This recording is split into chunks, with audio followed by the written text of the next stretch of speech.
petite introduction. Voilà, donc on va essayer de faire des présentations de ce type pour les deux agences françaises et on va essayer aussi de commencer à faire des sessions en anglais pour Madrid. Donc dans les jours et semaines à venir, j'espère. On va essayer de s'organiser pour ça. Enfin, on essaye déjà.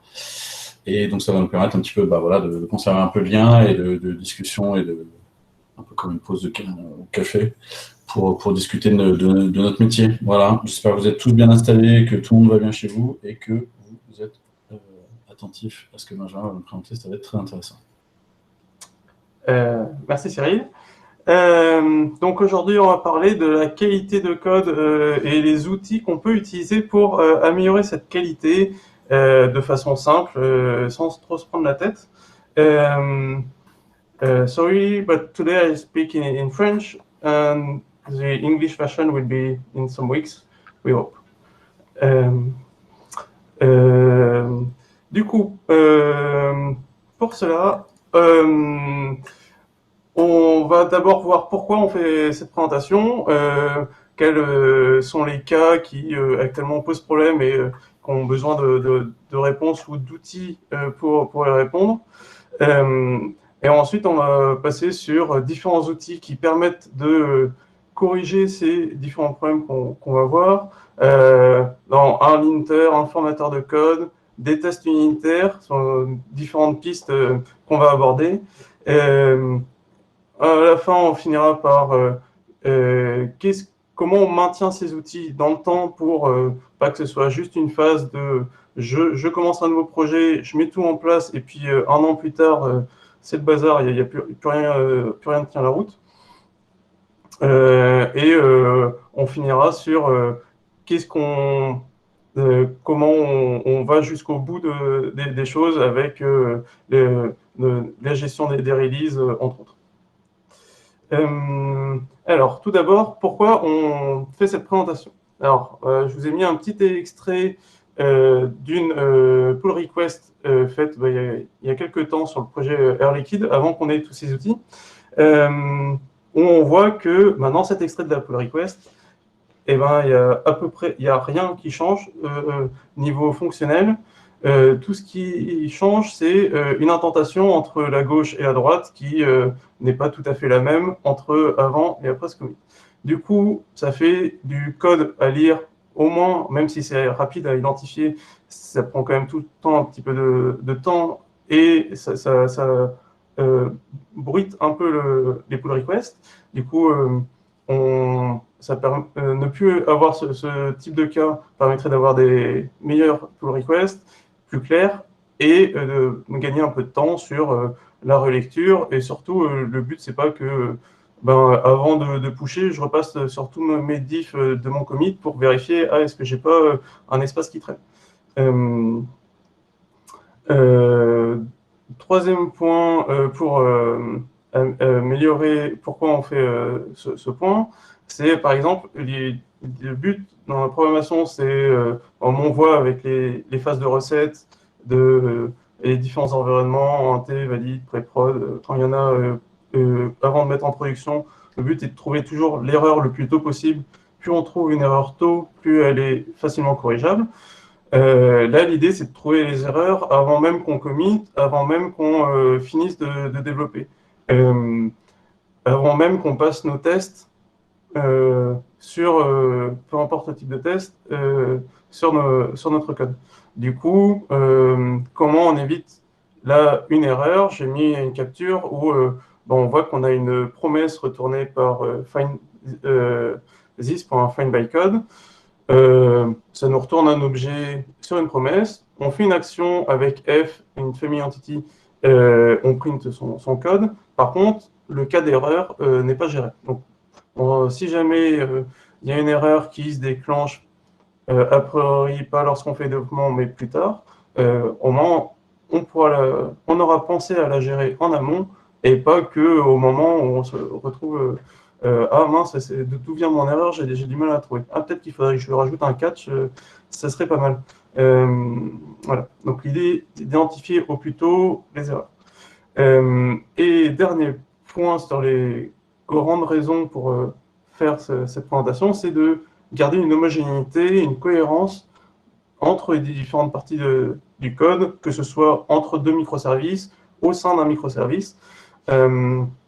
Ici, on a l'exemple de deux ternaires qui check est-ce que j'ai une variable d'environnement MongoDB URI qui existe. Si elle existe, oui, je prends cette valeur. Sinon, j'en prends une autre et puis je concatène avec une chaîne de caractères. Ou sinon, en troisième possibilité, j'ai mon URL par défaut.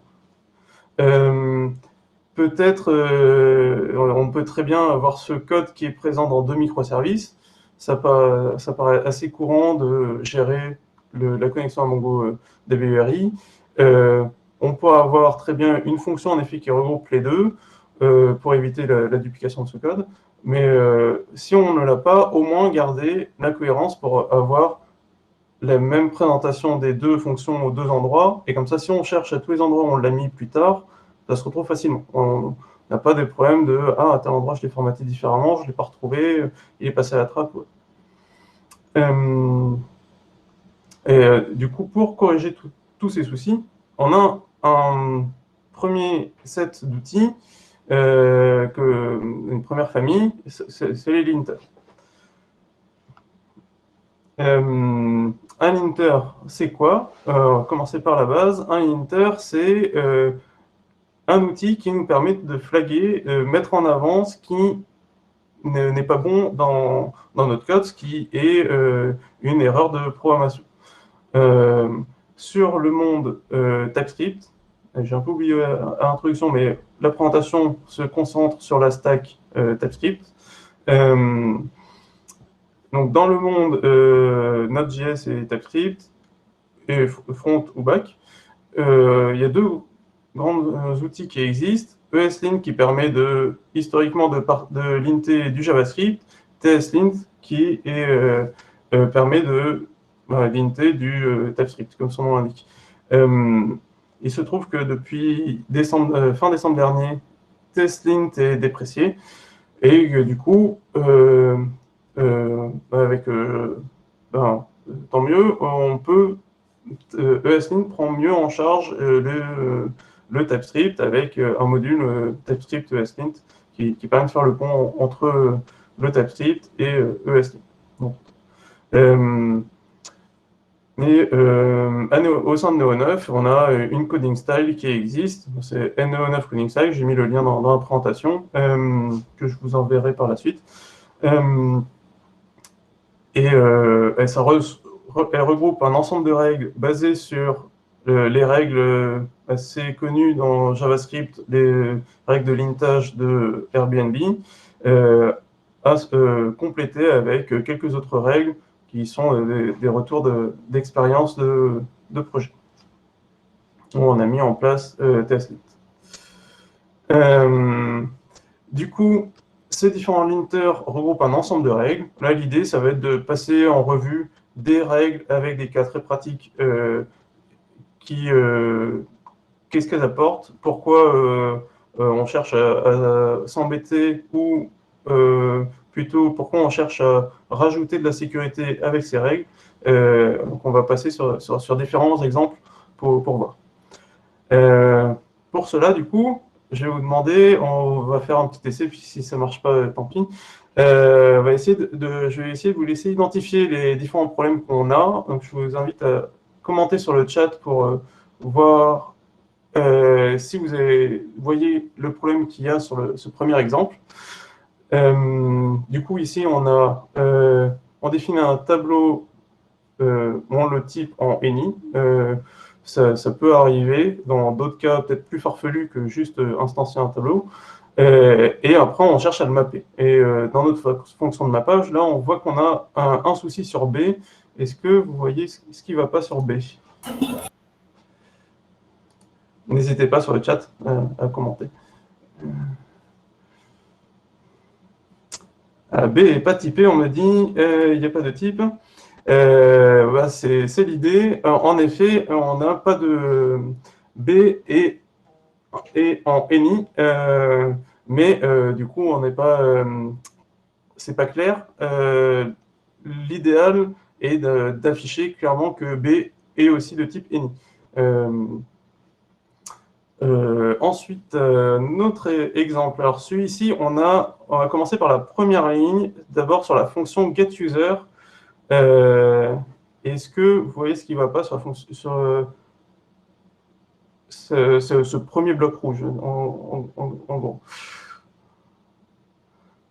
Donc, il n'y a pas de type de retour. Donc, ça, c'est cette petite partie-là. Attends, je vais prendre le pointeur, je crois. Peut-être que vous verrez mieux ici. Et ici, en effet, bravo François, du coup, il n'y a pas de majuscule sur le getUser. Une fonction commence par un nom en minuscule. Et du coup, sur le query, en effet, il n'y a pas de type. C'est top. Et est-ce que vous voyez ce qui ne va pas sur la fonction publique ?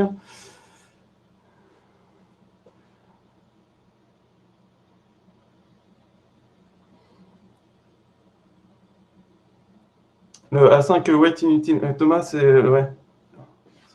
On pourra en reparler lors des questions à la fin.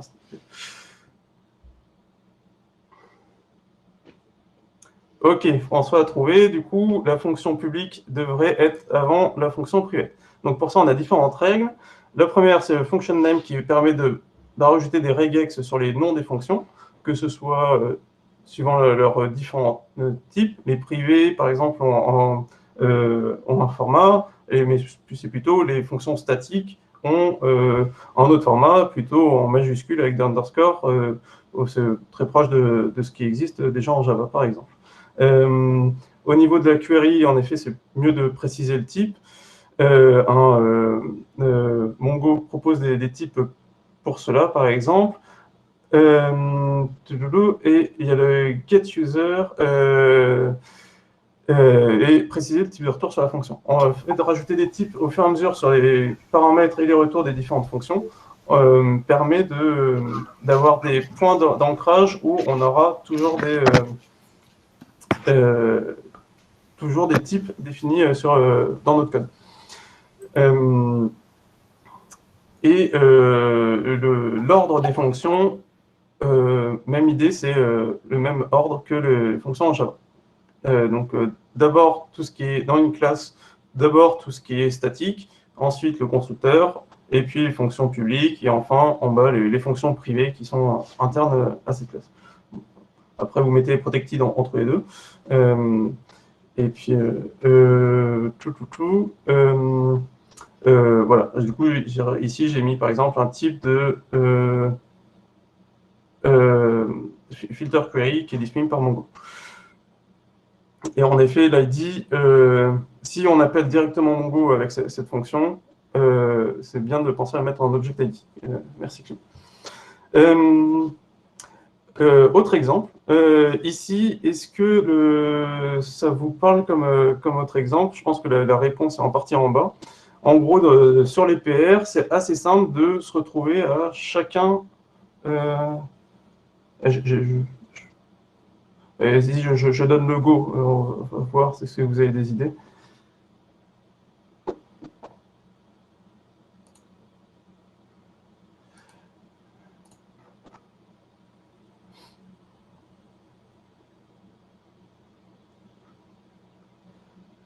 Yes, c'est ça, Nico. L'idéal serait de trier nos imports comme ça. Si demain je rajoute un import ou que chacun n'ait pas un ordre particulier en disant « Ah, moi, le dash, c'est trop important pour moi, je vais le mettre devant, et puis j'ai mon service, du coup, il est nouveau, donc je le rajoute en bas. » Mais lorsque quelqu'un rajoute le même service, l'idéal, c'est que comme ça tombe au même endroit et on évite les conflits. Ici, on avait un exemple de PR qui peut se produire où un service peut être changé de place. Il se trouve que ça n'a pas, dans la plupart des cas, pas d'impact. Dans certains cas, c'est sûr que lors des imports peut avoir un impact si on a des imports avec des effets de bord, mais la majorité des cas, il n'y a pas d'impact. Donc, autant que ce soit dans la majorité des cas, comme ça, on n'a pas à se soucier de l'ordre des imports. Et donc, il y a une règle pour ça, order import, qui permet tout simplement de vérifier que nos imports sont triés. Et du coup, ici, on a l'ordre des différentes lignes à trier, plus à l'intérieur d'une même ligne, les différents éléments. Si on cherche après une classe en particulier dans nos imports, on sait directement où chercher en plus. Autre type de règle, celle-là est plus facile, je pense. Si vous avez une idée de ce qui ne va pas. Pas d'espace, voilà. Et donc, Cédric, en effet, il manque les... Ah oui, j'ai pas vu l'espace entre les if, en effet. Ça, j'y reviendrai par la suite, mais il manque surtout les incollades. Les incollades pouvant être assez traîtres, surtout si on a un retour à la ligne. Donc, autant un if sur une même ligne, c'est pas gênant, mais un if où on retourne à la ligne, et ici en plus, on se trouve une erreur. Si jamais j'ajoute un console log entre les deux, en le faisant un peu tête en l'air, j'oublie de rajouter mes incollades. Et du coup, je me retrouve à insérer un bug et throw en permanence une exception où, en effet, on peut return l'utilisateur. On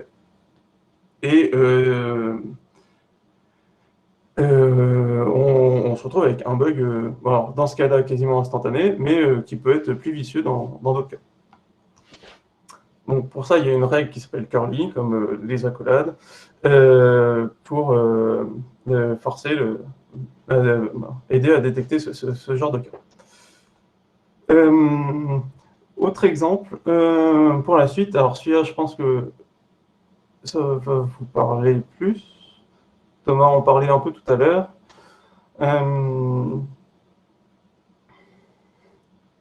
L'espace.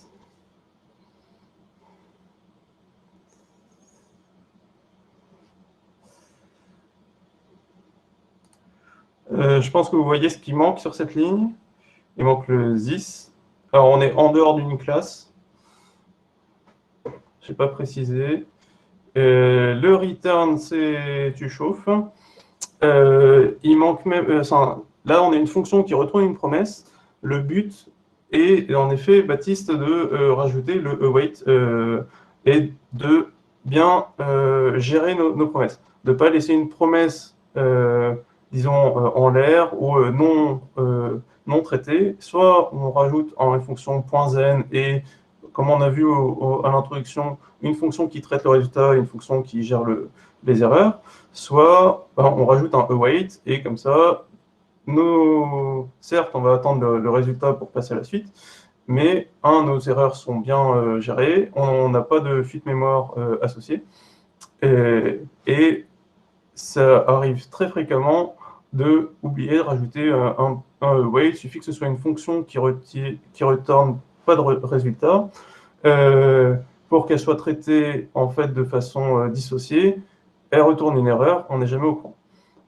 À moins d'avoir dans la fonction un gros try-catch et un log d'erreur, mais l'idéal est que la fonction retourne une erreur et qu'elle soit gérée comme les autres erreurs par nos blocs au-dessus.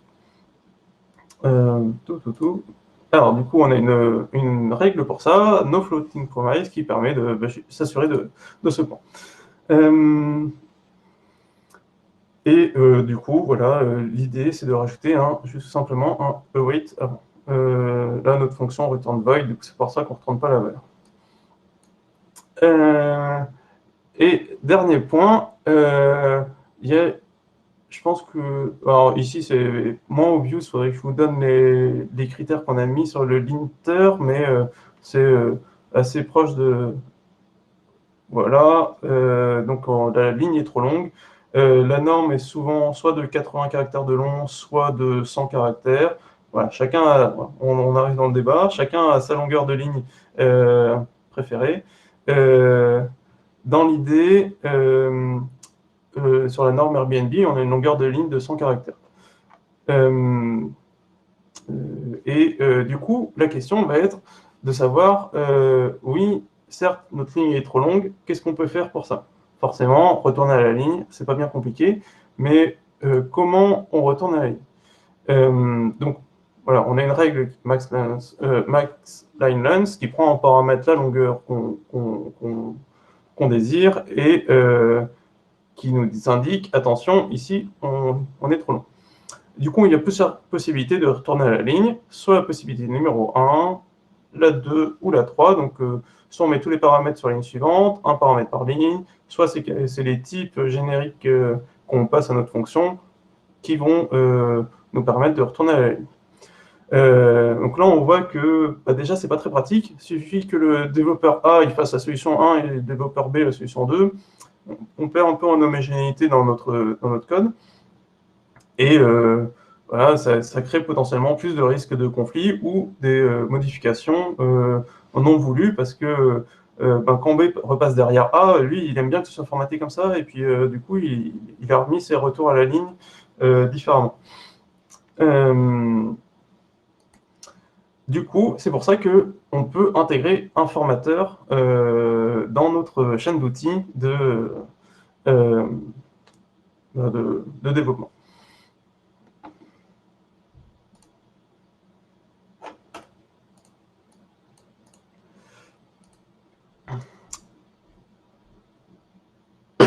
Excusez-moi.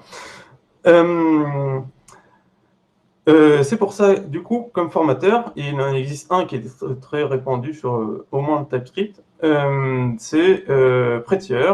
Prettier, c'est un formateur, du coup, qui est orienté avec une façon de faire voulue. Et il permet pas de formater de 3 façons différentes. Non, il arrive et il formate le code d'une façon et il impose un peu sa vision. C'est un inconvénient et en même temps c'est ce qui fait sa force, puisqu'il garantit que une ligne qui est trop longue, par exemple, elle sera toujours formatée de la même façon. Peu importe ce qu'elle contient, ou si c'est une déclaration de fonction ou si c'est une instruction, il va toujours formater notre ligne de la même façon. Donc, qu'on soit sur le poste de développement A, B ou C, on aura le même rendu. Et c'est ça qui fait sa force. Forcément, c'est quand même plus intéressant qu'il supporte plusieurs langages. Donc, il supporte, vous avez deviné, je pense, le TypeScript, le JavaScript, le JSON, le YAML, et par exemple le HTML. HTML avec Angular, c'est un système de formatage particulier. Par exemple, comme ça, dans nos balises div, on sait qu'on a toujours nos attributs de notre balise dans le même ordre. Je sais quand est-ce que je dois retourner à la ligne pour fermer ma div, est-ce que je dois sauter une ligne ou pas. On arrête de se poser toutes ces questions, c'est lui qui gère, et c'est lui qui fait référence. Forcément, c'est plus pratique qu'il soit intégrable dans tous les différents IDE qu'on utilise à Neo 9. Donc, j'ai cité que VS Code et IntelliJ s'intègrent aussi sur d'autres IDE. Mais il me semble que ces deux-là sont les plus utilisés à Neo 9. Il y a quelques options pour formater quand même, et il y a des éternels débats. Donc, tabulation versus espace ou largeur de caractères. On vient de le voir dans les commentaires où Nicolas et Baptiste n'étaient pas tout à fait d'accord sur la longueur de ligne. Les côtes, c'est est-ce que je préfère les simples côtes ou les doubles côtes. Voilà, donc ça permet de c'est les basiques. Donc si on reprend notre exemple de tout à l'heure, qui était un peu trop long parce qu'on avait une longueur max de ligne de 100 caractères, et Prettier va formater de cette façon-là notre code. Si on prend un exemple un peu plus complexe de ligne qui, a priori, est plutôt déconseillé. J'ai essayé de chercher un exemple avec une ligne plutôt longue, mais là, ça commence à ressembler à rien. On a une ligne qui est... Alors, du coup, on enchaîne les fonctions les unes derrière les autres. Pour la formater, on peut faire soit la solution A, retourner à la ligne après chacun, soit la solution B, on retourne aussi à la ligne après chaque appel. La différence, c'est que notre IDE 1, il formate d'une certaine façon, notre IDE 2, il formate d'une autre. C'est très simple d'avoir ce genre de petits écarts, par exemple, entre VS Code et IntelliJ.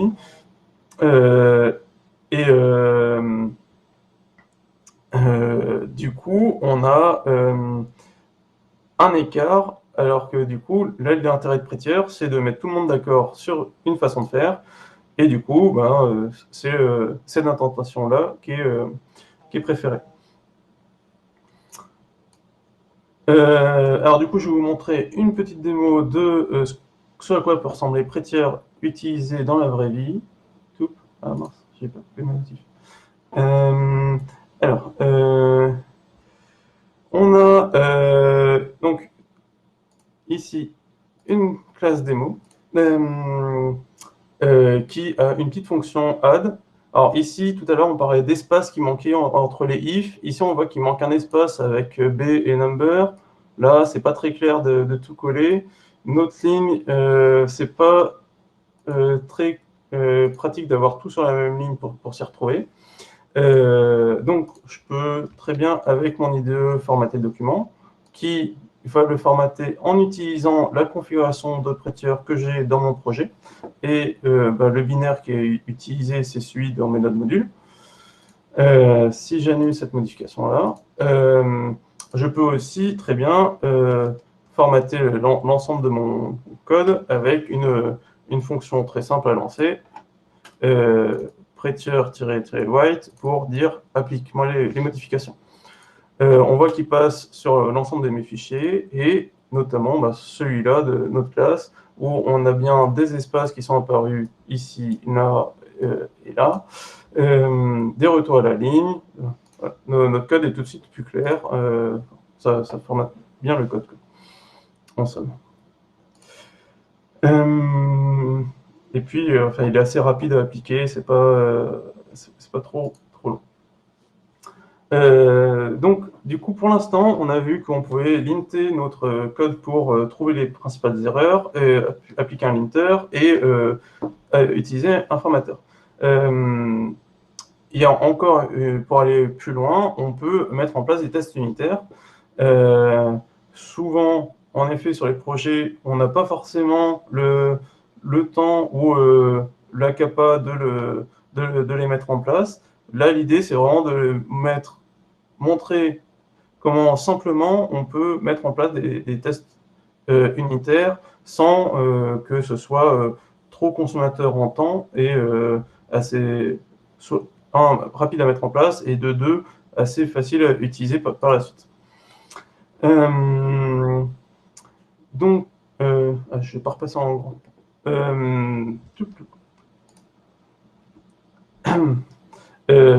Pour cela, du coup, il y a le framework Ava, qui est celui utilisé sur les différents projets Neo 9, TypeScript. Il est assez simple à utiliser. Je vous ferai une démo par la suite, vous verrez que c'est assez rapide à utiliser. Il supporte TypeScript et les tests de fonctions asynchrones, vu que c'est quand même très courant, c'est fort pratique. Et c'est un point assez peu courant, mais du coup, ça me paraissait important de le noter. La documentation est en grande partie disponible en français, en espagnol. Et en plus, c'est un framework récent et bien maintenu. Du coup, pour l'installer, c'est assez straightforward.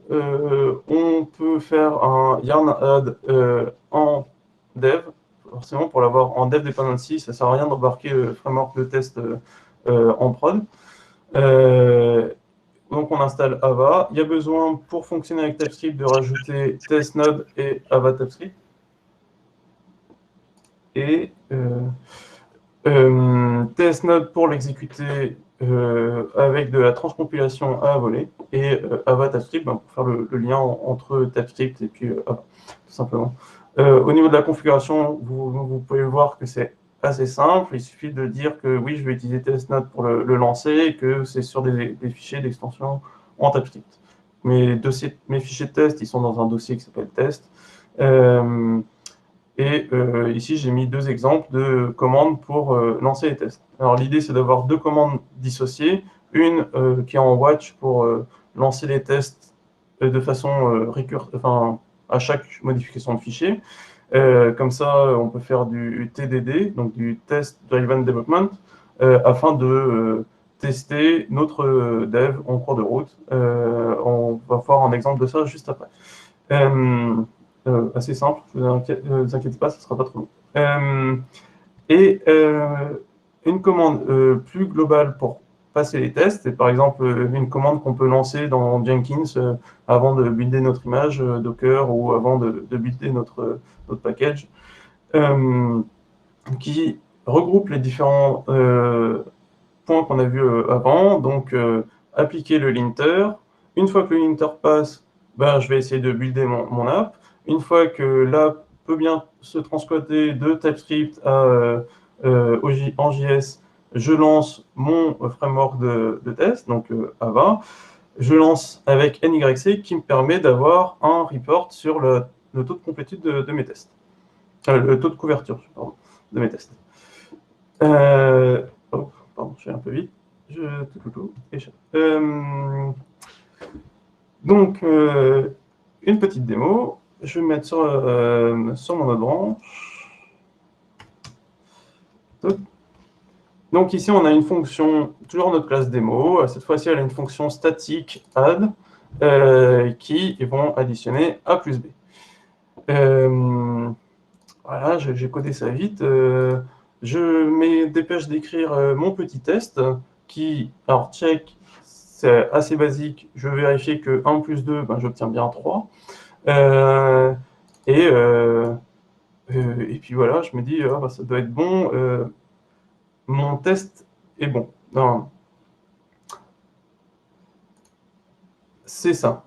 Nicolas, un peu spoil la réponse. Ne regardez pas les messages. Du coup, je peux lancer yarn test en dev. Du coup, je lance tous mes tests tels que je serai en mode de développement, par exemple, pour tester ma fonction. Donc là, on voit que flûte, mon test ne passe pas. Tous mes autres tests semblent passer. Et ça me dit, ce test 1 plus 2, ça ne me donne pas 3, ça me donne -1 alors que j'attendais 3. Pour ça, il suffit d'aller voir, c'est en effet assez simple. J'avais mis un moins au lieu d'un plus. J'enregistre simplement mon fichier. Donc, je vais faire avec les clics, comme ça vous pourrez voir. File, save, voilà. Et j'ai automatiquement mes tests qui repassent comme un watch. Et surtout, il ne repasse que les tests qui impactent mon fichier en question. Il ne repasse pas tous les autres tests qu'on a vu qui prennent un peu de temps, parce que les autres tests ne repassent pas sur ce fichier démo.test. Donc là, mon test est bon. Je suis bon pour mon dev, une fois que j'ai corrigé ma fonction. Et du coup, je peux lancer mes tests complets pour vérifier si mon linter est toujours bon, que ça transmit toujours bien l'ensemble en TypeScript. Et surtout, je vais pouvoir vérifier ma couverture de test. Donc là, on voit qu'en premier, on a passé le linter qui n'a pas d'erreur, que du coup, il transmit bien en JS. Et là, il repasse l'ensemble des tests. Bon, voilà. À la fin, j'ai un résumé rapide de la couverture du code. Donc voilà, ça tombe bien, mon fichier démo est couvert à 100%. Mais si je veux avoir le détail, je peux retourner là. Donc j'ai un fichier index.html qui a été généré. Et je peux avoir le détail pour savoir quelle ligne précisément il a vu et combien de fois. C'est un fichier plus complet. Ça donne ceci. On voit qu'il est passé de multiples fois par ici, puis un peu par là.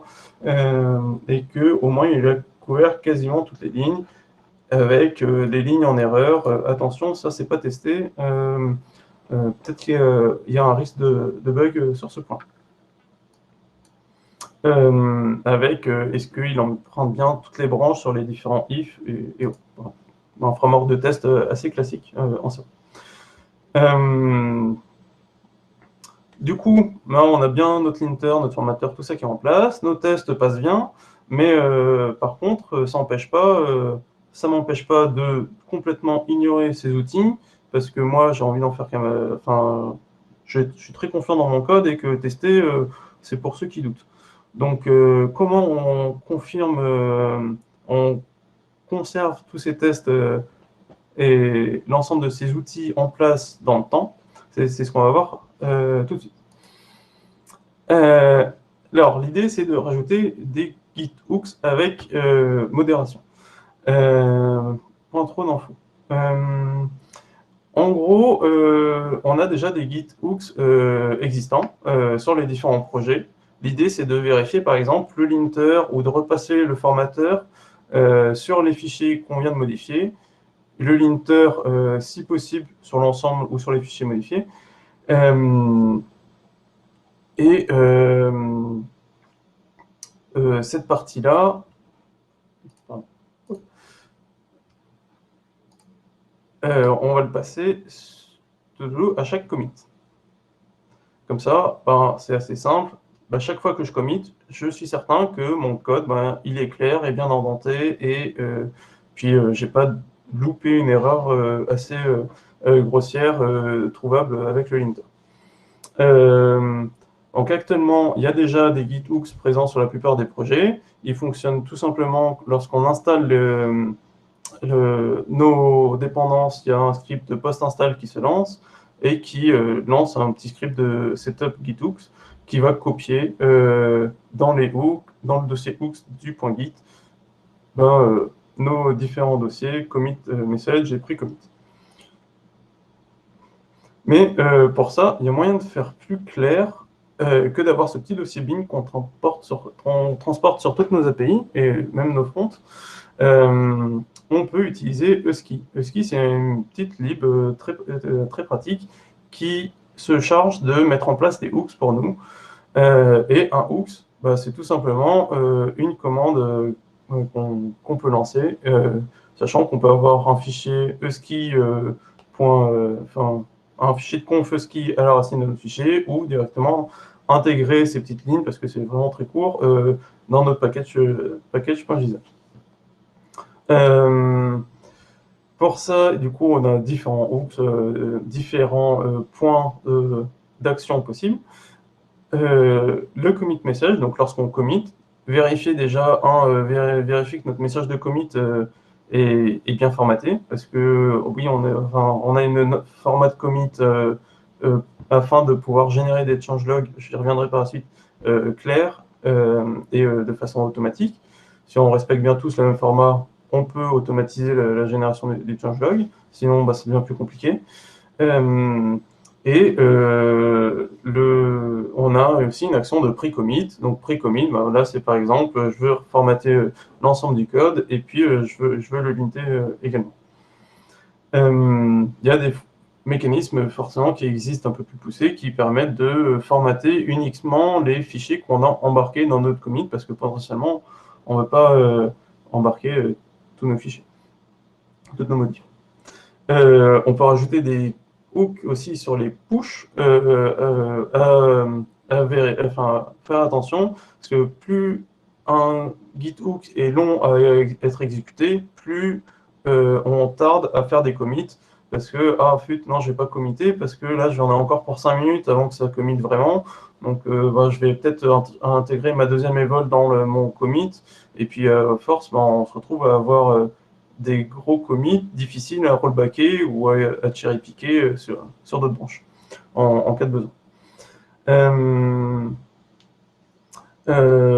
Pour le parti commitlint, donc là je pars sur juste la partie valider le message de commit. Commitlint, c'est la bibliothèque qui est intégrée, qui fonctionne bien, enfin qui est recommandée d'être utilisée avec Husky. On peut lui donner des fonctions de parsing pour découper notre message de commit en différents éléments. Par défaut, ça gère le scope, le sujet et une troisième partie. Il y a différents niveaux de criticité à notre erreur, aux règles qu'on va imposer, potentiellement des warnings ou dans notre cas, on cherche à tout mettre au niveau erreur afin de bloquer le commit.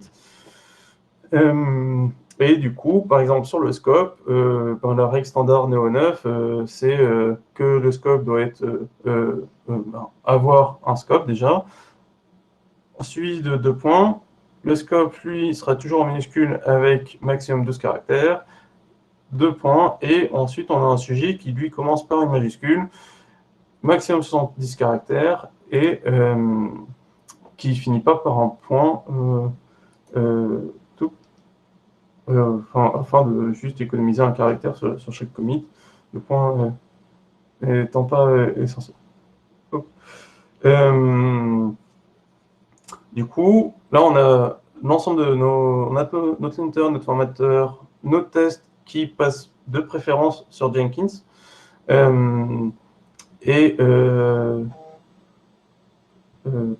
Tout ça est automatiquement déclenché avec nos githooks. Comme ça, on n'oublie pas par exemple, passer le linter avant de committer.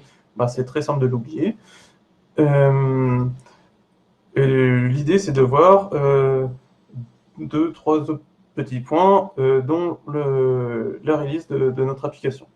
Mais avant de réaliser, on a besoin d'installer l'ensemble de nos packages. Du coup, j'en profite juste pour faire un petit point sur Yarn.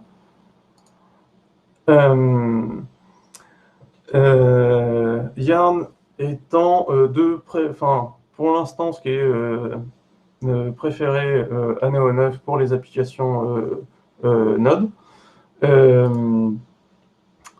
Il est pour plusieurs points. Principalement, il est plus rapide sur la plupart des usages qu'on a. Là où NPM est plus rapide, c'est lorsqu'on part d'un poste vide, donc sans cache, sans aucun module installé, sans aucun package lock installé.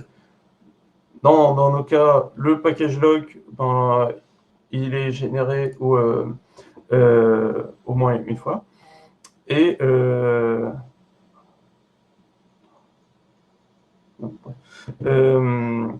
il est déjà généré auparavant. Le cache, a priori, on en a souvent sur notre poste parce que, au final, entre nos différentes API, on utilise sensiblement les mêmes bibliothèques de base. Par exemple, Express, comme ça, on l'installe une fois et puis il est réutilisé en cache à chaque fois.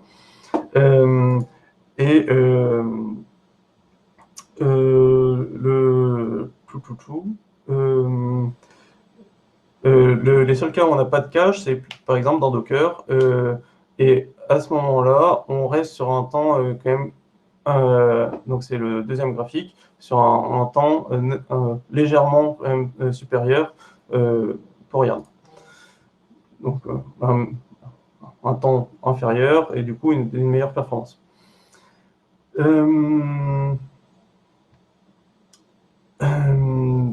De plus, Yarn, il génère un yarn.lock. Je ne sais pas si vous avez déjà ouvert un package lock.json et un yarn.lock. Le yarn.lock est moins verbeux, plus clair au niveau de lecture. Et on n'a pas vraiment de raison de se priver de Yarn, étant donné qu'il est même embarqué dans les images Docker officielles de Node.js, en plus de NPM. Il y a quelques commandes qui sont un peu plus pratiques à utiliser pour installer les packages, yarn i ou yarn install, ça l'installe l'ensemble, ou pour lancer un script, il n'y a pas besoin de le lancer, comme vous avez vu tout à l'heure, on peut faire yarn toto pour lancer le script toto, pas la peine de lancer yarn run toto. Si jamais vous cherchez plus de détails sur les différences entre les commandes yarn et npm, je vous ai mis le lien ici. Vous avez toute la traduction, une commande npm versus une commande yarn, qu'est-ce que ça donne? Il y a quelques commandes yarn qui ne sont pas sur npm. Justement, on va voir en partie desquelles il s'agit. Alors, je ne dis pas qu'elles sont toutes exclusives à Yarn. Il y en a YarnWay et YarnList qui sont assez pratiques pour débugger qu'est-ce que j'ai comme dépendance déjà installée.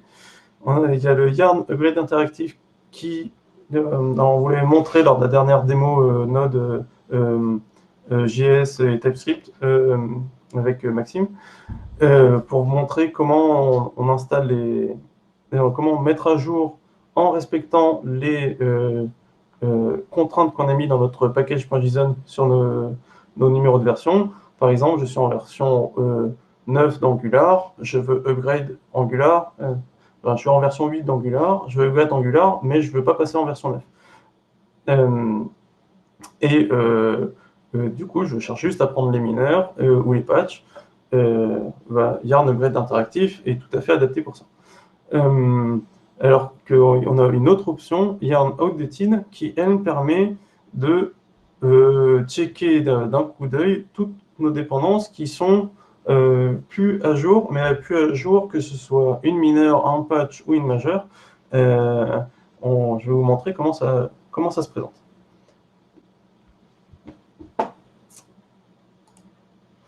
Du coup, toujours sur le même projet, les sources sont disponibles, il y a le lien dans la présentation. Du coup, je peux lancer Yarn Outdated. Voilà, et voilà, c'est plus clair comme ça. On peut voir qu'on a plusieurs packages qui ne sont pas tout à fait à jour, avec différents niveaux de couleur qui indiquent « Ah, là j'ai une mineure ou une ou plusieurs mineurs de retard sur le type de node. Prettier, ah oui, il se trouve qu'il y a une version 2 qui est sortie. Peut-être qu'il faudrait que je mette à jour Prettier un de ces quatre. Mais étant donné que c'est une version majeure supérieure, ça va peut-être me prendre un petit peu plus de temps. Mais au moins, je suis au courant, sans aller regarder sur le site de Prettier, que j'ai une version 2 qui est disponible. Ça peut, lorsqu'on commence à avoir beaucoup de dépendances, ça peut être assez fastidieux. Et puis là, l'idée, c'est vraiment de voir en un coup d'œil qu'est-ce qu'il y a à mettre à jour. Forcément, avant de mettre à jour Prettier en version 2, j'essaie de regarder c'est quoi les breaking change qui sont introduits avec cette nouvelle version. Et du coup, pour mettre à jour un paquet, on peut faire un yarn upgrade, par exemple types node, et puis il va charger de le mettre à jour, cette fois-ci en respectant les limites qu'on a mis dans le paquet JSON.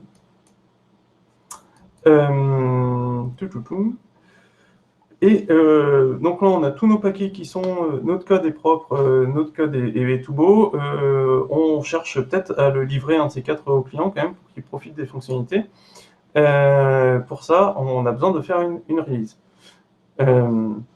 Pour faire une release, le plus simple, c'est ce qui est pour l'instant le plus utilisé, il me semble. C'est utilisé sur Air Liquide. Alors, je cite les projets que je connais, et je pense qu'il y en a peut-être d'autres. Leclerc, le catalogue, il me semble sur Midas aussi, sur Pandacola, si on peut citer. Et du coup, ça nous permet de réaliser en une commande, faire différentes actions qui sont à chaque fois un petit peu redondantes et qui nous permettent d'être automatisées assez facilement. Plusieurs avantages à Release-It, ça suit le format Semver de versionning. Donc, on a des versions majeures, mineures et patch. On peut gérer des pré-releases. Donc, par exemple, la 1.0.0 alpha 0, puis la 1.0.0 bêta 0, puis la release candidate par la suite.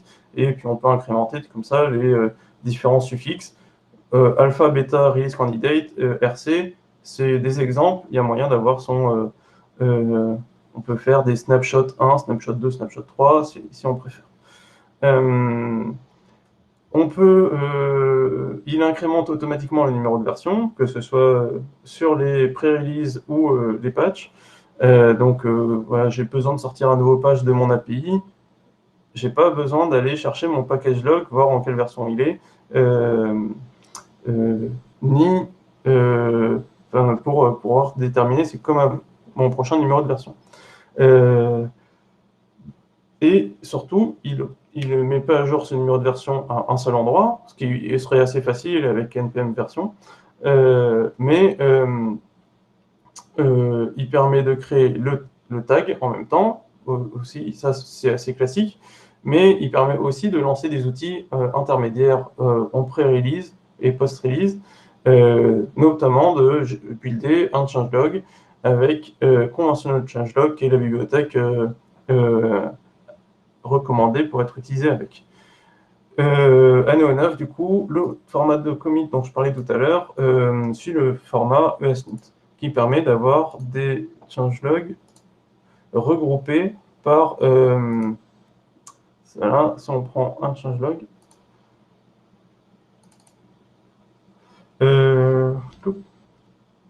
regroupé par commit. On a directement deux différents commits qui ont le même sujet, qu'on avait donc YAML, par exemple, 2 points, et les deux messages qui viennent se regrouper derrière, parce que ça concerne la même zone dans notre projet.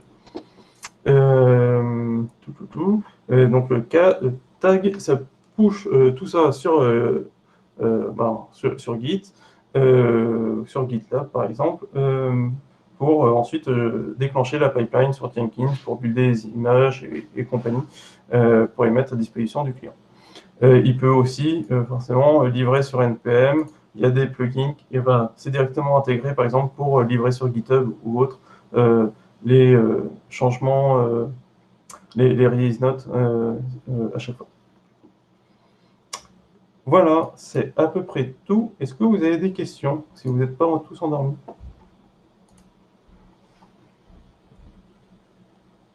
T'inquiète pas, on n'est pas tous endormis, je pense, Benjamin. Ah.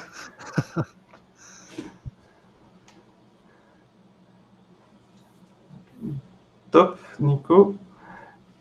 N'hésitez pas si vous avez des questions sur du formatage. Moi, j'en ai une seule. Est-ce qu'on va avoir la présentation dans un mail après? Ouais, je vous l'envoie peut-être ce soir, ouais, je pense, par mail. Parfait, merci. Comme ça, vous aurez tous les liens pour aller voir les différents points.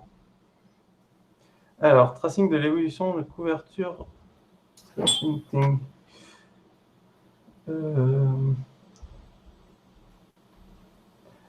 Alors, juste, je vais prendre dans l'ordre. Thomas, est-ce que tu peux éclaircir ta question? Je n'ai pas tout compris. Grosso modo, est-ce qu'il y a un moyen de tracer que j'ai plus de couverture de code, j'ai moins d'erreurs de linter ou des choses comme ça? Ah, pour ça, différentes releases. Ok. Pour ça, c'est plus Sonar qui est adapté pour suivre dans le temps tes résultats. Là, le linter ou tes tests unitaires, ils vont te donner tes résultats à ton instant T. L'idée, c'est de te prémunir de livrer une version qui est buggée pour améliorer ta qualité de code dans le temps et évaluer ta tête technique, par exemple. C'est Sonar qui est plus adapté.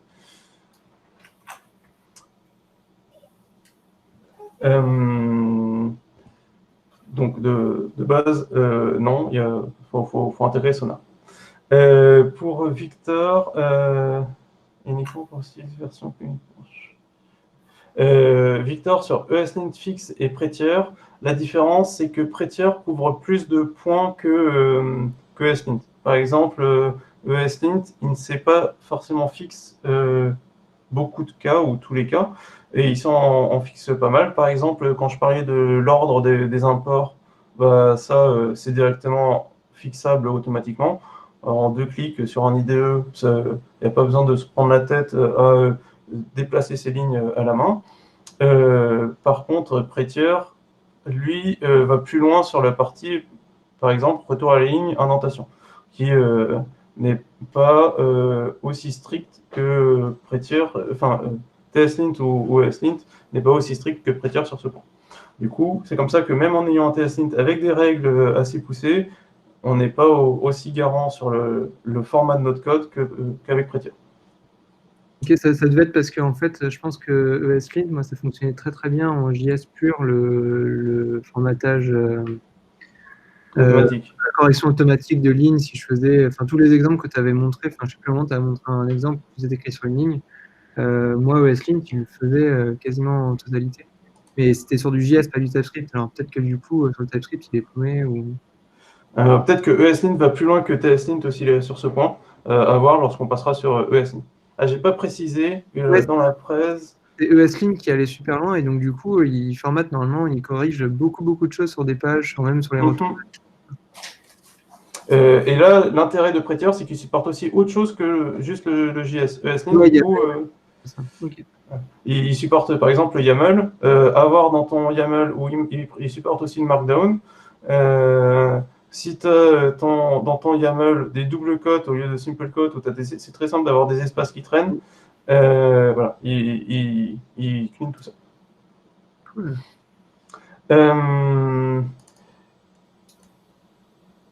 Alors, du coup, pour les confs par défaut, pour ESLint, Baptiste, il y a du coup End of Coding Style qui prend toutes les confs par défaut pour tout ce qui est.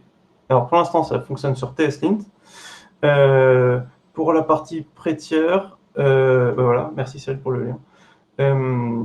Pour la partie pré-tiers, oui, à voir pour en avoir un. On est assez proche du défaut pré-tiers. Comme je disais, il n'y a pas beaucoup d'options. Donc, si je prends un exemple de pré-tiers RC, voilà, on dit juste que nos fichiers TypeScript, c'est le défaut que j'ai trouvé à pré-tiers, qui ne sait pas reconnaître qu'il faut appliquer le parseur TypeScript sur les fichiers TypeScript. Le parseur Angular, par exemple, sur les fichiers HTML. HTML, on comprend mieux qu'il puisse y avoir différents parseurs, mais des cas assez obvious, il ne sait pas. Voilà, le cœur de la conf, voilà, ça se limite à ces 9 lignes, donc en effet, on pourrait les rendre communes sur un 9.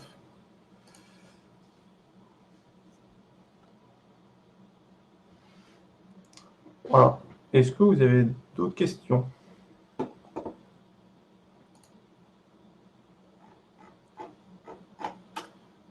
Tu as une question de quartier sur le chat. Ah mince, pardon, j'ai pas vu, j'ai pas scrollé. Alors, du coup, est-ce que Ava permet de faire des tests d'intégration et de changer un seul contexte pour tous les tests? Alors, on peut citer un contexte global sur Ava. Au niveau des tests d'intégration, pour l'instant, on utilisait plutôt Postman, mais en effet, Ava, sur un projet séparé, parce que le projet qui fait tourner les tests d'intégration, a priori, n'est pas dans le...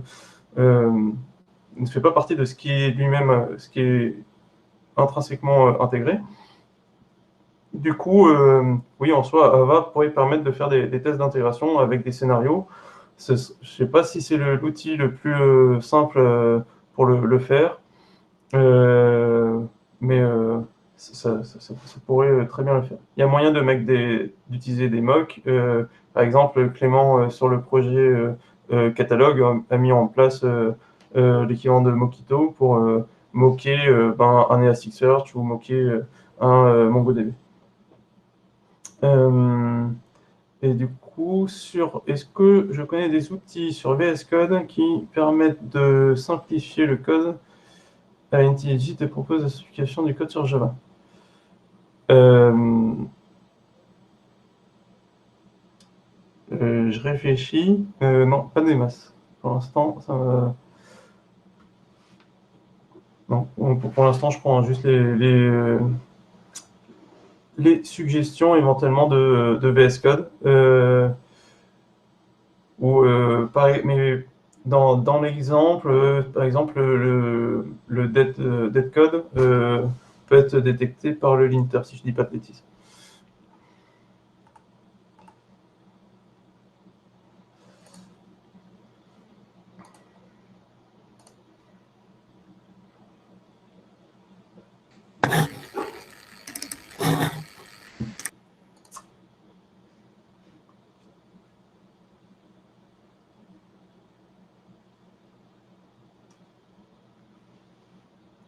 Oh, pas sûr.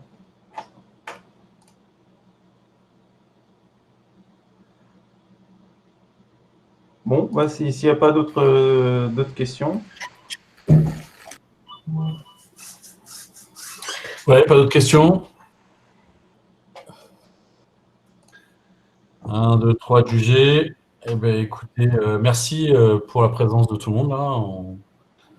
On a en plus du monde partout de la planète. Là. Merci Benjamin pour la presse. C'était aussi bien que je l'avais pressenti quand on l'a préparé. Et puis là, tu reçois autant de remerciiements que de questions, voire plus. Donc c'est très bien. Écoutez, j'espère que ça vous a plu, ça a l'air. L'idée aussi de ça, c'est qu'on essaye de un peu plus industrialiser et s'améliorer sur la qualité de ce qu'on réalise. Donc on va essayer de continuer, on va voir le rythme, mais on va essayer de continuer à effectivement appliquer ces éléments sur les projets. et en essayant effectivement de centraliser dans un projet de code style ou de qualité qu'on pourra intégrer dans les nouveaux projets et dans ceux déjà en place. Voir si c'est pas cet outil-là, en tout cas, ces bonnes pratiques et ces bonnes librairies à bon escient sur les projets. Et avec aussi une généralisation, on en a un tout petit peu parlé, mais de l'utilisation de Sonar sur les projets, ça aussi, c'est un élément qui est en cours et qui va nous permettre effectivement d'avoir de la visibilité sur la qualité de notre code pour s'améliorer de façon continue. Et donc, du coup, comme a dit Benjamin, on fera une session en anglais dans les semaines à venir pour l'agence de Madrid. Benjamin, tu voulais rajouter quelque chose? Non, c'est bon pour moi. Merci à tous d'avoir assisté à ce call. J'espère que le son ou l'image n'était pas trop saccadé. Voilà, merci d'être venu.